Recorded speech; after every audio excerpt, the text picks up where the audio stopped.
નમસ્કાર મિત્રો. લગ્ન પછી એક બહુ જ અગત્યનું કામ હોય છે અને એ છે મેરેજ રજિસ્ટ્રેશન કરાવવાનું.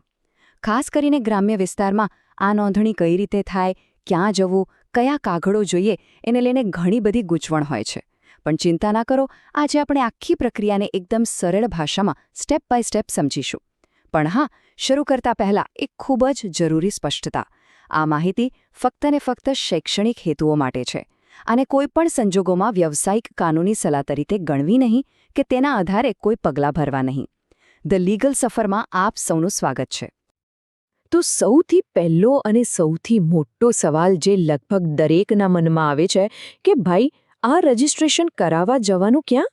વરના ગામની ગ્રામ પંચાયતમાં કે પછી કન્યાના ગામની ગ્રામ પંચાયતમાં? આ એક એવો સવાલ છે ને કે જેના સાચા જવાબ પર જ આખી પ્રોસેસનો આધાર રહેલો છે. તો ચાલો આ ગૂંચવણ દૂર કરીએ. જુઓ, આનો નિયમ એકદમ સીધો અને સ્પષ્ટ છે. કાયદા મુજબ જ્યાં તમારા લગ્ન થયા છે, મતલબ કે જ્યાં લગ્નની વિધિ સંપન્ન થઈ છે, જેને આપણે પ્લેસ ઓફ મેરેજ કહીએ, એ જગ્યા જે ગ્રામ પંચાયતની હદમાં આવતી હોય, બસ ત્યાંના તલાટી કમ મંત્રી પાસે જ તમારે નોંધણી કરાવવાની છે. વર કયા ગામનો છે કે કન્યા કયા ગામની છે એનાથી કોઈ જ ફરક નથી પડતો. મુખ્ય વસ્તુ છે લગ્નનું સ્થળ. હજુ પણ જો થોડું કન્ફ્યુઝન હોય તો ચાલો એકદમ સિમ્પલ ઉદાહરણથી સમજીએ. માની લો કે લગ્ન કન્યાના પોતાના ઘરે એમના ગામમાં જ થયા છે, તો રજિસ્ટ્રેશન પણ કન્યાના ગામની પંચાયતમાં જ થશે. હવે બીજો કેસ લઈએ. માની લો કે લગ્ન કોઈ વાડી કે પાર્ટી પ્લોટમાં રાખ્યા છે. તો શું કરવાનું? તો તમારે એ જોવાનું કે એ પાર્ટી પ્લોટ કયા ગામની સરહદમાં આવે છે. બસ એ જ ગામની પંચાયતમાં જવાનું. ટૂંકમાં એક જ વાત યાદ રાખવાની, જ્યાં ફેરા ફરાયા એ જ આપણું અધિકારક ક્ષેત્ર. તો હવે એ તો નક્કી થઈ ગયું કે આપણે કઈ પંચાયત ઓફિસે જવાનું છે. પણ ઊભા રહો, સીધા ડોક્યુમેન્ટ્સ લઈને ત્યાં નથી પહોંચી જવાનું. એ પહેલાં પણ અમુક ખૂબ જ જરૂરી તૈયારીઓ કરવાની છે. અને હા, એક વાત ખાસ નોંધી લેજો, આ કામો માટે તમારે ગામમાં નહીં પણ તાલુકા મથ્થે જવું પડશે. તો તાલુકા જઈને આ બે મુખ્ય કામ કરવાના છે. સૌથી પહેલું અને અગત્યનું કામ છે સ્ટેમ્પ પેપર ખરીદવાનું. અને બીજું, એ સ્ટેમ્પ પેપર પર કોઈ વકીલ કે ટાઈપિસ્ટ પાસે જરૂરી લખાણ તૈયાર કરાવીને એને નોટરાઇઝ એટલે કે નોટરીના સહી સિક્કા કરાવવાનું. ફરીથી યાદ અપાવું છું, આ સ્ટેમ્પ પેપર તમને ગ્રામ પંચાયત કચેરીએથી નહીં મળે. એના માટે તાલુકા કચેરીએ જ જવું પડશે. હવે સવાલ એ થાય કે કયા અને કેટલા રૂપિયાના સ્ટેમ્પ પેપર લેવાના? તો ધ્યાનથી સાંભળજો અને નોંધી લેજો. આપણે કુલ 2 સ્ટેમ્પ પેપર જોઈશે. એક છે 200 રૂપિયાનું સ્ટેમ્પ પેપર, જેનો ઉપયોગ કરાર માટે થશે, અને બીજો છે 50 રૂપિયાનું સ્ટેમ્પ પેપર, જે સોગંદનામા માટે વપરાશે. આ બંને સ્ટેમ્પ પેપર પર લખાણ કરાવીને બરાબર તૈયાર હશે ને તો જ તમારી ફાઇલ આગળ વધશે. ચાલો, સ્ટેમ્પ પેપર અને સોગંદનામાનું કામ તો પતી ગયું. હવે આવીએ સૌથી અગત્યના ભાગ પર, ડોક્યુમેન્ટ્સ. રજિસ્ટ્રેશન માટેની એક આખી ફાઇલ તૈયાર કરવી પડશે. તો એમાં કયા કાગળો જોડવાના છે એનું આખું લિસ્ટ હવે આપણે ધ્યાનથી જોઈશું. તો લિસ્ટમાં સૌથી પહેલી વસ્તુ છે અરજી ફોર્મ. આ ફોર્મ તમને તલાટી પાસેથી જ મળશે. એને બરાબર ભરીને એના પર 3 રૂપિયાની કોર્ટ ફી ટિકિટ લગાવવાનું ભૂલતા નહીં. એની સાથે વર અને કન્યા બંનેના ઉંમર અને ઓળખના પુરાવા જોડવાના છે. ઉંમરના પુરાવા માટે સ્કૂલ લિવિંગ સર્ટિફિકેટ એટલે કે LC અથવા તો જન્મનો દાખલો ચાલે. અને ઓળખના પુરાવામાં આધાર કાર્ડ, ચૂંટણી કાર્ડ અને રેશન કાર્ડ, આ બધાની પ્રમાણિત નકલ એટલે કે ટ્રુ કોપી જોડવાની રહેશે. અહીંયા ઉંમર બાબતે એક વાત કાયદાકીય રીતે બહુ જ જરૂરી છે. લગ્ન સમયે વરરાજાની ઉંમર ઓછામાં ઓછી 21 વર્ષ પૂરી થયેલી હોવી જ જોઈએ. એનાથી ઓછી ઉંમર હોય તો લગ્ન નોંધણી થઈ શકે નહીં. અને આ જ વાત સાબિત કરવા માટે પેલું શાળા છોડ્યાનું પ્રમાણપત્ર કે જન્મનો દાખલો ખૂબ જરૂરી છે.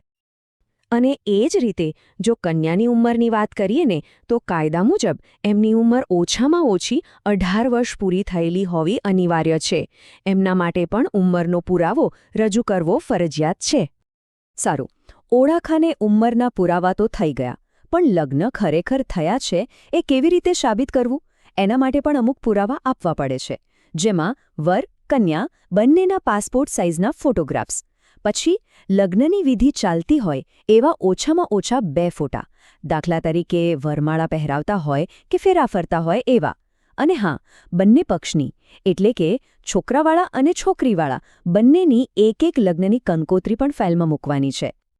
દંપતીના પોતાના ડોક્યુમેન્ટ સિવાય બીજા કોના પુરાવા જોઈશે? તો તમારે 2 સાક્ષીઓની જરૂર પડશે. અને એ બંને સાક્ષીઓના ઓળખના પુરાવા, જેમ કે આધાર કાર્ડ કે રેશન કાર્ડની કોપી. આ ઉપરાંત જેમણે લગ્નની વિધિ કરાવી છે, એટલે કે આપણા ગોર મહારાજ, એમનો પણ ઓળખનો પુરાવો, જેમ કે આધાર કાર્ડ ફાઇલમાં જોડવો પડશે. ચાલો ભાઈ, હવે બધા ડોક્યુમેન્ટ્સ ભેગા થઈ ગયા, સ્ટેમ્પ પેપર તૈયાર છે અને ફાઇલ એકદમ કમ્પ્લીટ છે. તો હવે શું? હવે આવે છે આખી પ્રોસેસનો છેલ્લો અને સૌથી મહત્વનો તબક્કો. હવે આપણે બધાએ સાથે મળીને ગ્રામ પંચાયતની ઓફિસે રૂબરૂ જવાનું છે. અહીં એક વાત પર ખાસ ધ્યાન આપજો. તલાટી સાહેબની ઓફિસે કોણે કોણે જવાનું છે? તો ધ્યાનથી સાંભળો. વર કન્યા, પેલા 2 સાક્ષીઓ અને ગોર મહારાજ, આ બધાએ એક સાથે એક જ સમયે રૂબરૂ હાજર રહેવું ખૂબ જ જરૂરી છે. આ વાત બરાબર યાદ રાખી લેજો. હવે કદાચ સવાલ થાય કે બધાએ સાથે જવાની શું જરૂર છે? તો એનું કારણ એ છે કે જે સત્તાવાર મેરેજ રજિસ્ટર હોય છે એમાં આ બધા જ લોકોની સહી લેવામાં આવે છે.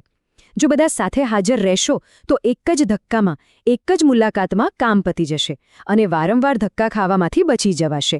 અને હા, જો કોઈ ખાસ કારણસર ગોર મહારાજ ન આવી શકે એમ હોય તો સારું એ રહેશે કે અગાઉથી જ તલાટી સાહેબ સાથે વાત કરીને એમનું માર્ગદર્શન મેળવી લો.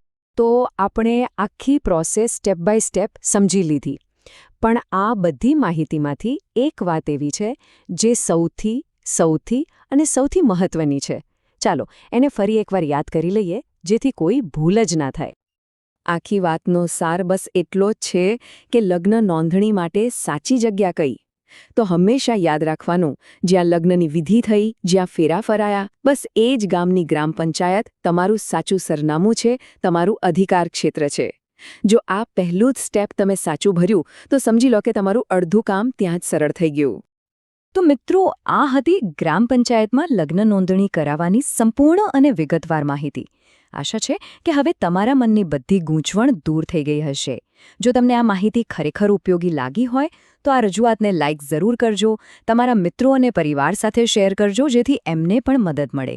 અને હા, હજુ પણ કોઈ સવાલ મનમાં હોય તો નીચે કોમેન્ટ બોક્સમાં પૂછવામાં જરાય સંકોચ ન કરતા. કાયદાને લગતી આવી જ સરળ અને સ્પષ્ટ માહિતી માટે ધ લીગલ સફર ચેનલને સબસ્ક્રાઇબ કરવાનું બિલકુલ ના ભૂલતા. આપનો ખૂબ ખૂબ આભાર. જય હિન્દ.